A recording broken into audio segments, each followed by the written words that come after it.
My name is Andrew, and I want to tell you the story that turned my life upside down. A story about how the truth can sometimes be more terrifying than any lie, and how one small object can destroy what took years to build. Marina and I had been married for 15 years. We met back in college, junior year. She studied economics, I studied engineering. Marina was a beautiful girl with long dark hair and green eyes that held a special warmth when she laughed, and she laughed often, a contagious laugh. All the guys in our class pursued her, but she chose me, ordinary guy, not the best looking, but honest and reliable. After college, we got married. I started as an engineer at a factory, Marina as an economist at a bank. We lived modestly but happily. 3 years later, our daughter Katie was born. Marina took maternity leave, and I worked double shifts to support the family. When Katie got older, my wife returned to work. By then, she'd become a senior economist and then deputy department head. The years passed. Katie grew into a smart, beautiful girl, very much like her mom. We bought a bigger apartment, a car, went to the beach every summer. Life seemed settled and calm. Marina built her career. I got promoted to production manager. We were an average middle-class family, and I considered myself a happy man. But the last 2 years, something started to shift. Marina began traveling for work frequently. At first, it was day or two trips to neighboring towns to audit bank branches. Then the trips got longer, a week, 10 days. Marina explained the bank was expanding, opening new branches, and as an experienced specialist, she had to oversee the process. I suspected nothing. Marina had always been honest, and I had no reason not to trust her. Yes, I missed her, especially during those long absences. Katie missed her mom too. But I understood work is work, and if my wife was building her career, I needed to support her. During her trips, Marina called every day. She'd talk about her day, what interesting things she'd seen, complain about being tired. Her voice sounded normal, familiar. I noticed nothing strange, except maybe she started buying more new clothes, getting expensive hairstyles, visiting salons. But I thought a woman has the right to look good, especially working with people. Marina usually returned from trips tired but satisfied. She'd bring gifts for me and Katie souvenirs from the cities she visited. She'd tell us about her work, the problems she solved, the people she met. Everything seemed natural and genuine. But one detail unsettled me. After her trips, Marina became unusually affectionate and attentive. She'd cook my favorite meals, buy expensive gifts for no reason, be incredibly tender. At first I was pleased. I thought the distance strengthened our bond. But then I started noticing this tenderness felt forced, as if Marina was trying to make up for something. Once I even asked her about it. We were sitting in the kitchen having tea after dinner. Katie was doing homework in her room. "Marina," I said, "haven't you noticed you act differently after your trips?" She looked at me surprised. "Differently how?" "Well, very affectionate, attentive, like you're trying to compensate for something." Marina laughed, but it sounded strained. "Andrew, I just miss you and Katie when I'm away. Is it bad that I want to show how much I love you?" I shrugged. "Of course not. It just seemed odd." "Are you jealous of my job?" she asked, a hint of hurt in her voice. "No, not at all. Just an observation." We didn't revisit the topic, but a seed of doubt had been planted. I started noticing little things I hadn't before. For example, Marina became very guarded with her phone. Before, she'd leave it lying around. Now she always kept it close. If it rang while she was showering or cooking, she'd run to answer, not even drying her hands. She also started placing it face down on the table. Her routine changed too. She used to go to bed with me around 11. Now she often stayed up late, saying she needed to finish reports or prepare for meetings. She'd sit with her laptop in the living room while I went to bed alone. I also noticed she dressed differently. She used to prefer comfortable, practical clothes. Now, even at home, she looked like she stepped off a magazine cover, fancy lingerie, elegant dresses, expensive makeup. When I asked why she dressed up at home, she said a woman should be beautiful always, not just at work. The strangest thing was her scent. Everyone has their own unique smell, and I knew Marina's intimately after 15 years of marriage. It was a mix of her favorite perfume, body lotion, and something uniquely hers. But sometimes when she returned from trips, she smelled different. Not bad, but foreign. Like she used different products, or had been somewhere else. All these details painted a troubling picture, but I pushed my suspicions away. Marina was my wife, the mother of my child. We'd lived together 15 years, and she'd never given me reason to doubt her faithfulness. I thought I was being paranoid and tried to ignore the oddities. The turning point was a trip at the end of May. Marina said the bank was sending her to Sochi for 2 weeks. A major new branch was opening, and she needed to set things up. 2 weeks was a record. She'd never been gone more than 10 days. 2 weeks is a long time, I said when she told me. I know, honey, Marina replied, hugging me, but it's a crucial project. If it goes well, I might get promoted to department head. Couldn't they send someone else? Management trusts me specifically. It's a big honor, Andrew. I sighed. Okay. Katie's finishing the school year. She'll be on vacation. We'll manage. Marina left Monday morning. I drove her to the airport. She was excited and happy, like she was going on vacation, not work. She hugged me tightly, kissed me, said she'd miss us. But her eyes held a strange sparkle I couldn't decipher. The first week went normally. Marina called daily, talked about work, said she was exhausted, that Sochi was hot, the local staff wasn't competent, and she had to oversee everything herself. Complained about the hotel's small room, bad AC, lousy restaurant food. But her voice sounded too lively for someone so tired, and in the background I sometimes heard odd noises, not office bustle, but something else. Music, laughter, the sound of waves. When I asked, Marina explained she was calling from the hotel balcony near the sea. The second week, calls became less frequent. Marina said she was swamped, working from morning till night. She called late evenings when Katie was already asleep, speaking quietly so as not to wake anyone in the hotel. Her voice sounded tired but satisfied. Home soon, she'd say. 3 more days and I'll be with you. We miss you so much, I'd reply. Katie asks every day when you'll be back. I miss you too. So much. But something in her voice hinted she didn't miss us as much as she claimed. Marina was due back Friday evening. I planned to meet her at the airport, but she said the flight might be delayed, and it was better she'd take a taxi home. I didn't insist. Friday, I left work early, bought groceries, made dinner. Katie helped me clean. We wanted Mom to come home to a clean, cozy house. I even bought a bouquet of her favorite roses and put them in a vase on the kitchen table. Marina called around 7 p.m. Andrew, I'm at the airport. Flight's a bit delayed, but I'll be home soon. We're waiting, I said. Katie drew you a picture. Tell her I love her very much. And I love you too. We love you. See you soon.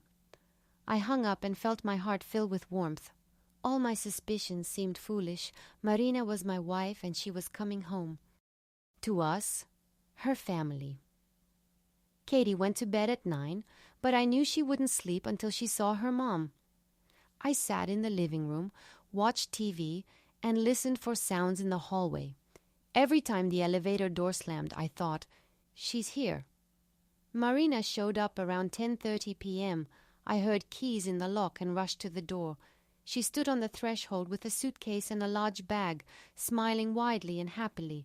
She looked amazing, tanned, rested, younger. Her hair shone, her eyes sparkled, her skin glowed. Andrew! She exclaimed and threw her arms around my neck. I hugged her tightly, breathed in her familiar scent, and froze. Marina smelled of the sea, sunshine, expensive perfume, and something else. Something masculine, very faint, almost imperceptible, but I felt it. I missed you both so much, Marina said, kissing me. Where's Katie? Asleep, but not really. She's waiting for you. We went to Katie's room. She was sitting in bed with a book, clearly too excited to read. Mommy, she cried, rushing to Marina. My girl. Marina scooped her up, spun her around. You've grown so much in 2 weeks. Mom, I drew you a picture and learned a poem. Show me tomorrow, sunshine. Time for sleep now. We settled Katie, and Marina sat on the edge of her bed for a long time, stroking her hair, singing a lullaby. I stood in the doorway watching. My wife and my daughter, my family, everything seemed normal, yet something had subtly changed.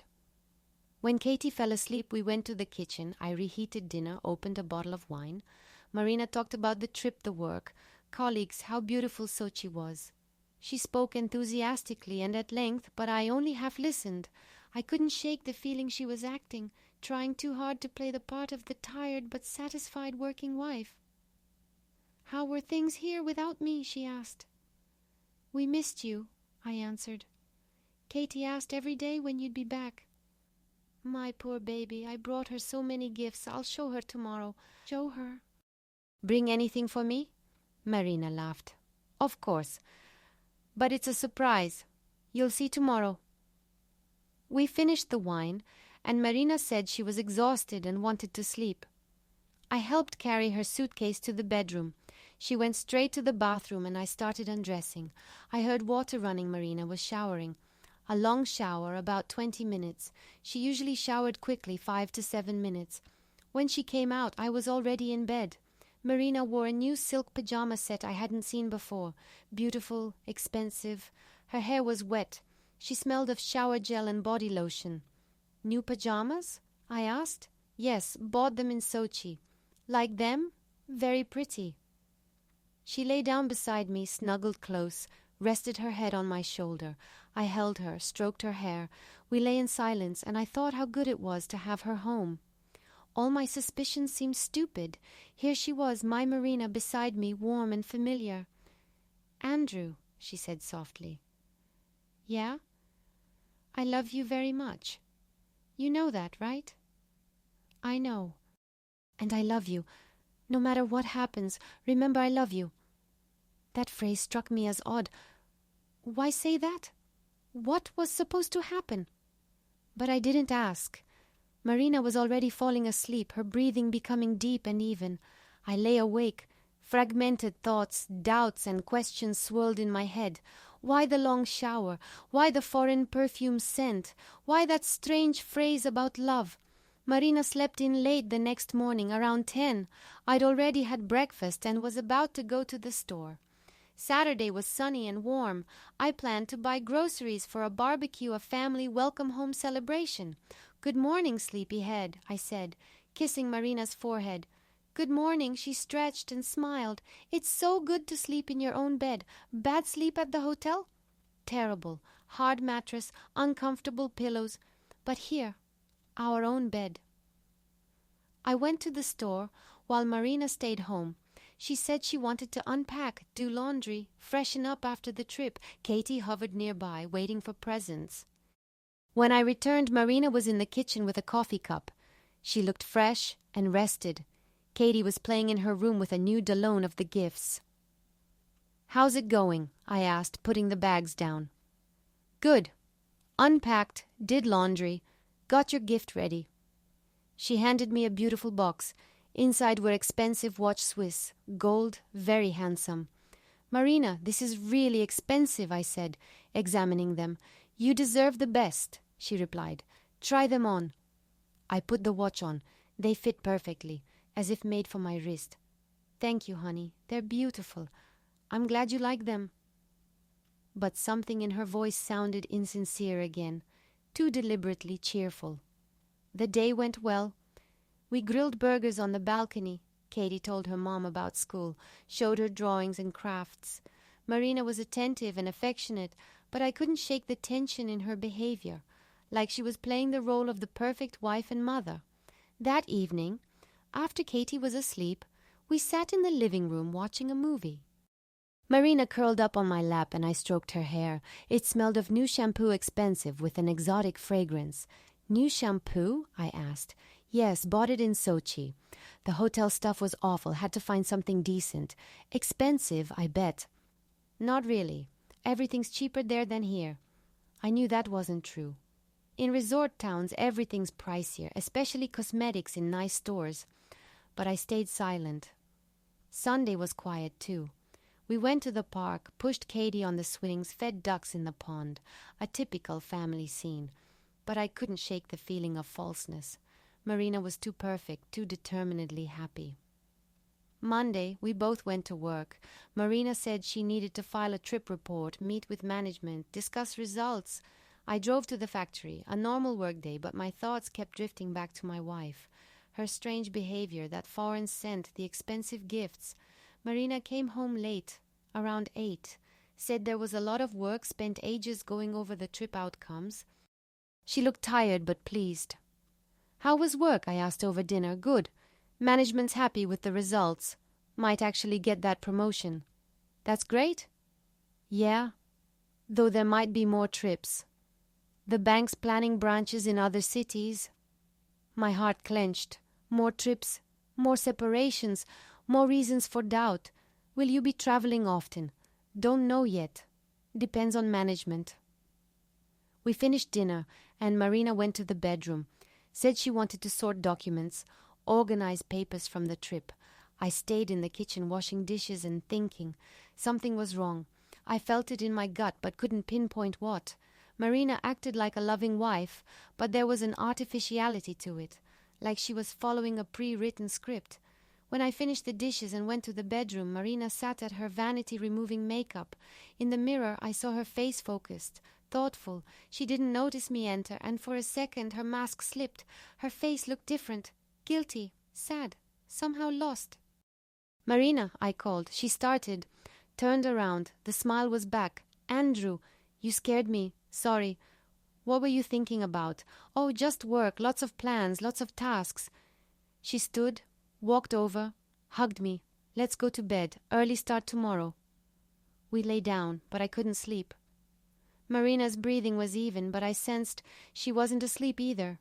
Lying there, thinking her own thoughts about something that didn't involve me or our family. The next few days passed routinely. Work, home, family life. Marina was attentive and affectionate, but I kept noticing oddities. She guarded her phone even more closely. If it rang when I wasn't nearby, she answered quietly, briefly, ending calls fast. Said it was colleagues when I asked. She also started working later. Previously home by 6 or 7, now it was 8 or 9. Blamed new responsibilities, the increased workload after her promotion. What disturbed me most was her behavior in bed. We used to be close and natural with each other. Now, intimacy felt deliberate. She was passionate, but it seemed like an act, as if she was trying to convince me of her love, to compensate for something. A week after her return, Marina announced some news Tuesday evening. "Andrew, I need to go on another trip." I felt my insides clench. "Where this time?" "Krasnodar. A week. Another branch opening." "When?" "Friday." So she'd only been home 10 days. And leaving again. "Marina, can't they send someone else? You just got back." "Management trusts me specifically," she replied, that familiar tone in her voice. "It's important for my career." "What about the family?" "Katie? She just got used to having Mom home." "I know, honey, but it's temporary. Once the branches are open, there'll be fewer trips." I wanted to argue but stayed silent. What could I say? Forbid my wife to work? Demand she give up her career? I had no right. Friday morning, I drove Marina to the airport again. She was excited and happy like last time. Hugged me, kissed me, said she'd miss us. But her eyes held that same strange fire. "Take care," I said as we parted. "Of course." "You take care of yourself and Katie too." "When will you be back?" "Next Friday." The week will fly by. I saw her to check in and drove to work. I couldn't focus all day. Thoughts of Marina, her strange behavior, what was happening to our family swirled in my head. The house felt quiet and empty that evening. Katie did homework. I made dinner. We ate, watched cartoons, and I put her to bed. She asked when Mom would call, and I said soon. Marina called around 10. She sounded tired. "How was the flight?" I asked. "Fine.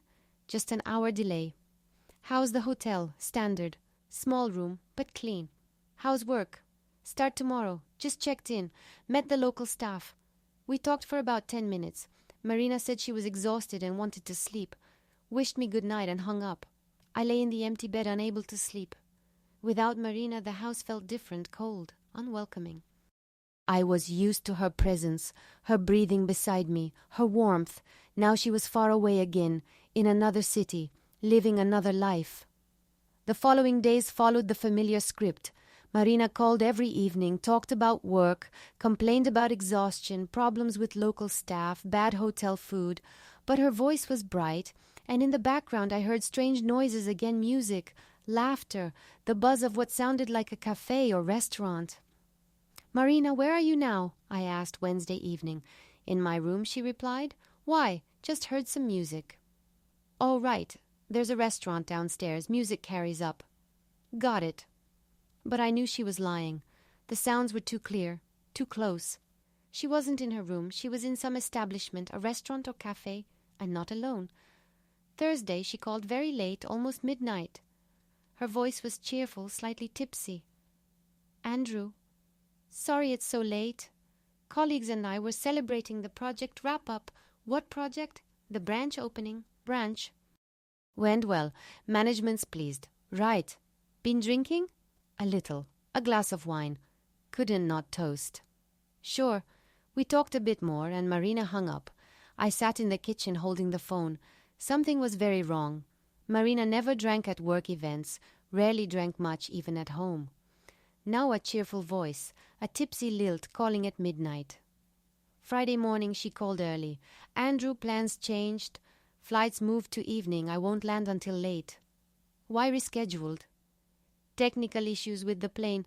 Nothing to be done." "Want me to pick you up?" "No need. It'll be too late." "I'll take a cab." "Okay. We'll wait." I was on edge all day. Something told me Marina was lying again. No technical issues. She just didn't want to come home yet, wanted one more day. With whom? Colleagues? Or someone else? That evening I put Katie to bed and sat waiting, watched TV, read, couldn't concentrate. All thoughts were of Marina. Where was she? What was she doing? With whom? Around 11, the phone rang. I grabbed it thinking it was Marina, but the voice was unfamiliar, male. "Hello. Is this Andrew?" "Yes, who's this?" "My name is Serge. I'm calling about your wife." My heart stopped. What about her? What happened? She's fine. It's just...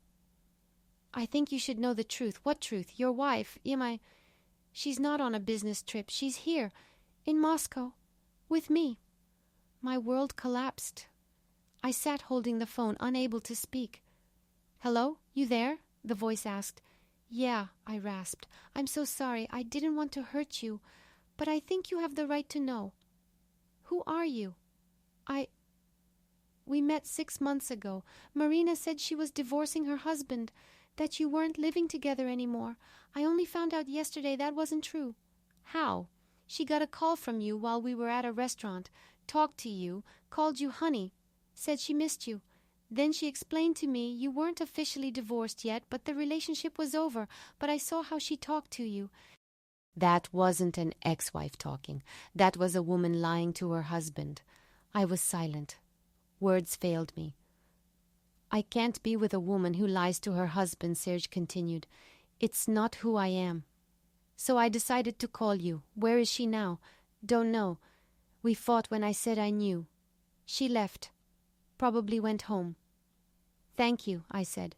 "Thanks for calling." "I'm sorry," Serge repeated and hung up. I sat in the silent kitchen. Chaos filled my head. Marina was cheating on me for 6 months. All those trips lies. She wasn't traveling for work. She was with her lover, lived with him, slept with him, while calling me saying she missed us. I remembered her behavior after Sochi. The excessive affection, expensive gifts, that strange phrase about love. She felt guilty and tried to make up for it. And I, the fool, thought I was imagining things. Around 1 a.m. I heard keys in the lock. Marina was back. I sat in the kitchen waiting. She entered quietly, trying not to wake Katie, saw me and looked surprised. "Andrew? You're still up? Couldn't sleep?" "I thought you'd be asleep. The flight really was delayed. I just landed." She looked flustered, disheveled. Hair messy, makeup smudged, fear in her eyes. "How was the trip?" I asked. "Fine. Went smoothly. Marina, Sergi called me." She paled, grabbed the back of a chair. "Serge, who?" "Your lover." We stared at each other for seconds. Then Marina looked down. "Andrew, 6 months," I said. "6 months you've been lying. No business trips. You were going to him. I can explain." "Explain." Marina sat opposite me. Her hands trembled. "It just happened. We met at a conference. He works at another bank. At first we just talked, then we started seeing each other. And you told him we were getting divorced?" "Yes. I didn't want him thinking I was a married woman cheating on her husband, but that's exactly what you are." "Andrew, please listen. I didn't plan this. It just happened." "Serge, he's different. With him I feel young, beautiful, desired. And with me you don't? We've been together 15 years. Everything became routine, ordinary. With him it was like the first time. And for that you were willing to destroy our family?" "I didn't want to destroy the family. I thought I could manage both. Be a good wife and mother at home and a loved woman with him. Manage cheating alongside family life. It wasn't cheating. It was different. It was love." "And what about us? What about you and me?" Marina cried. "I don't know. I'm confused. I love you, Andrew. You're a good husband, a good father. But with Serge, the feelings are different. What now? I don't know." "Serge found out the truth and ended it. Said he couldn't be with a liar. So you came home. To your backup plan." "No, not like that. Home isn't a backup. It's my life. My family. Which you betrayed for 6 months." We sat in silence. Marina wept. I stared out the window. Outside was night, dark and cold. As dark and cold as I felt inside. "What happens now?" Marina asked. "I don't know," I answered. "Honestly, I don't. Andrew, can we try to fix this? Start over? How do you start over after this? I'll never lie to you again. Never cheat." I realized I almost lost what matters most. What matters most? Then why cheat? I was stupid, swept away by the romance, the passion, the novelty. But it's all empty. What's real is you, Katie. Our home. Marina, I don't know if I can trust you. Don't know if I can forgive. Try. Please try. For Katie. For our family." I looked at her. My wife. My child's mother. The woman I'd lived with for 15 years. The woman who'd lied and cheated for 6 months. Could I forgive her? Did I want to try to fix us? "I need time," I said. "I need to think." "How long?" "I don't know. Maybe a week, maybe a month, maybe a year." "What do we tell Katie?" "Nothing for now. We live as usual." "We'll see." Marina nodded. "Okay, I'll wait. As long as it takes." We went to separate rooms. Marina slept in our bedroom. I took the couch in the living room. I lay awake until morning thinking about our life, love, betrayal, forgiveness. In the morning we had breakfast like a normal family. Katie was thrilled Mom was home, chatted about school. Marina was attentive and affectionate, but I saw fear in her eyes. Fear of losing her family, fear of being alone. A week passed. We lived under the same roof, but like strangers. Talked only about daily chores, Katie, work. Marina tried to be the perfect wife, cooked, cleaned, shopped. But a wall stood between us. A wall of lies, betrayal, shattered trust. I thought every day, weighed things, analyzed, tried to understand my feelings. Did I still love Marina? Yes. Could I forgive? Didn't know. Did I want to save the family? For Katie, yes. For myself, not sure. After 2 weeks, Marina broke. "Andrew, we can't live like this forever. Tell me what you've decided." "I haven't decided yet, but when will you?" "I don't know." "Maybe we should see a therapist." "A marriage counselor?" "Maybe." We booked sessions with a therapist. Went for a month, every week. Talked about our relationship, what went wrong, how to fix it. The therapist was wise. She helped us understand many things. Marina admitted she cheated not just for passion but because of a midlife crisis. She wanted to feel young, attractive, desired. Our marriage had become routine, and she sought new thrills. I realized I hadn't been a perfect husband either. Worked too much, came home tired, paid little attention to her, took her for granted, didn't see she needed romance, surprises, affection. Slowly, we started talking. First in therapy, then at home. Marina told me everything about the affair, how she met Serge, what attracted her to him, how it unfolded. It hurt to hear, but I knew the truth was better than lies. I told her my feelings, the pain, disappointment, how hard it was to trust. Marina cried, apologized, swore she'd never lie again. 3 months passed. We still saw the therapist, still worked on things. Marina genuinely changed, became more open, attentive, honest. No more trips. She came home on time. We spent evenings together. But trust rebuilt slowly. Every time Marina was late from work, I worried. Every time her phone rang, I tensed. Every time she said she was going to the movies with friends, I doubted. Marina understood. She gave me passwords to all her accounts, showed me her phone, told me her every move. But I knew we couldn't live like that. You can't build a relationship on constant surveillance. One evening, sitting in the kitchen over tea, Marina said, "Andrew, I know you don't trust me. And I know why. But tell me honestly, do we have a future? Will you ever forgive me?" I was silent for a long time, then answered, "I don't know, Marina. Honestly, I don't. I'm trying. Going to therapy, working on myself. But something inside me broke. And I don't know if it can be fixed. What if it can't? Then what? Then we have to separate. What about Katie? Katie will live with you. I'll see her, be part of her life." "But we can't live together," Marina cried. "I don't want to lose you. I don't want to break up our family. You should have thought of that sooner. I know. I was selfish, stupid. But isn't there any chance?" "There's a chance, but a small one. We kept living together, kept working on it. But I felt we were stuck. Marina tried her hardest, but I couldn't forget her betrayal. Couldn't trust her completely. 2 more months passed. One morning, as Marina got ready for work, she approached me. "Andrew, I've made a decision." "What decision?" "I'm leaving." "Where?" "I'll rent an apartment, live alone. Katie stays with you."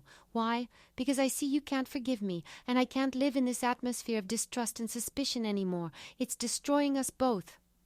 "Marina." "No, don't stop me. I caused this. I destroyed our family with my own hands. Now I have to take responsibility. What about Katie?" "I'll see her, take her weekends, holidays. But she lives with you. You're the best father anyone could have. Marina, maybe we shouldn't rush. Maybe try a little longer. We've tried for 5 months. Nothing's changing. You can't forget. I can't live with this guilt. Better to part before we end up hating each other." That same day, Marina packed her things and left. Katie cried, confused. I explained Mom and Dad couldn't live together anymore, but both loved her very much. A year passed. We divorced officially. Marina rented an apartment across town, got a new job. Katie lived with me, but spent every weekend with her mom. Gradually, we established a new normal, not as husband and wife, but as parents, co-raising their child. Sometimes I wonder what would have happened if Serge hadn't called that night. Would Marina have kept cheating? Would I ever have learned the truth? Could we have saved our family? But then I realize it happened as it should. Lies can't last forever. Sooner or later the truth surfaces, and it's better to know it immediately than to live deceived for years. Now I live alone with Katie. We manage. My daughter's growing into a smart, beautiful girl. She loves both me and her mom and doesn't blame anyone for what happened. Children are amazingly wise. They accept life as it is. And Marina? She lives her life too. We see each other at parent-teacher meetings, school events, talk politely, friendly. Sometimes I see regret in her eyes, but we both understand there's no going back. Recently, Katie asked me, "Daddy, did you forgive Mommy?" "Forgive her for what, sunshine?" "For you guys splitting up." I thought and answered, "You know, Katie, forgiveness is complicated. I'm not angry at Mom. I understand she's human and people make mistakes, but some mistakes can't be fixed. You can only accept them and move on. Will you get married again? Don't know. Maybe. If I meet someone I can love and trust. Will Mommy get married? Don't know that either. That's up to her. Katie nodded and ran off to play. I stayed sitting, thinking about life, love, trust, how important it is to be honest with those you love. How lies always destroy more than the truth, no matter how painful. That's the story of what happened in my life. A story about how one lie can destroy what took years to build, about how trust is the most precious thing in any relationship, and how sometimes it's better to be alone than in a marriage built on deceit.